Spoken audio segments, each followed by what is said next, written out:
নমস্কাৰ, কি খবৰ আপোনালোকৰ? আজি মঙ্গলবাৰ আৰু ৰাতিপুৱা শুই উঠি গা ধুই আহি গ'লো। ব'লক এতিয়া পাকঘৰলৈ যাওঁ। তো ফাৰ্ষ্টতে মই চাহ বনাই লৈছোঁ। মা আৰু দেউতাক চাহটো দি পেলাই তাৰপিছত ভাত বনালোঁ। এইফালে ভাতটো বনাইছোঁ আৰু জিলমিল শাক আছিলে, জিলমিল শাকে মটৰ, আলু, বেঙেনাই ভাজিলোঁ আৰু ডিম অমলেট কৰিছিলোঁ। তো এয়াকে বনালোঁ আৰু তাৰপিছত খাই বৈ এতিয়া 10টামান বাজিছে। মই ঘৰলৈ যাব লৈছোঁ। ঘৰলৈ যোৱাৰ আগত আকৌ দাদাহঁতৰ ৰুমত আহিছিলোঁ। চুইটিক কিতাপ এটাও দিবলৈ আছিলে, কিতাপ দিলোঁ, লাও এটা দিলোঁ আৰু অকণমান আলু দিলোঁ আমাৰ ঘৰৰ। তাৰপিছত আমাৰ ছোৱালীজনীক লৈ এতিয়া মই ঘৰলৈ গৈ আছোঁ। তো ছোৱালীজনীক লৈ আহিলোঁ, নবৌ পাছত আহিব দুপৰীয়ামানত। তো এয়া খেলি আছোঁ ছোৱালীজনীৰ লগত।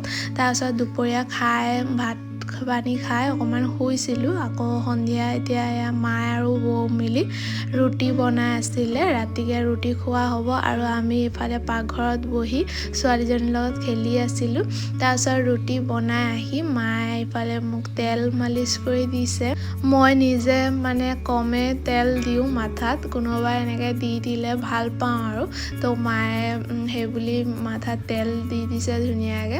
তাৰপিছত ৰুটি আৰু পনীৰৰ তৰকাৰী বনাইছিলে, খাবলৈ দিলে। তো মানুহজনে দোকানৰ পৰা আহোঁতে খাই বৈ এতিয়া ঘৰলৈ যাওঁ আৰু। তো আজি ভিডিঅ'টো চাই কেনেকুৱা পাইছে কমেণ্টত জনাব। আজি ভিডিঅ'টো ইয়ালৈকে, লগ পাম নতুন এটা ভিডিঅ'। টাটা।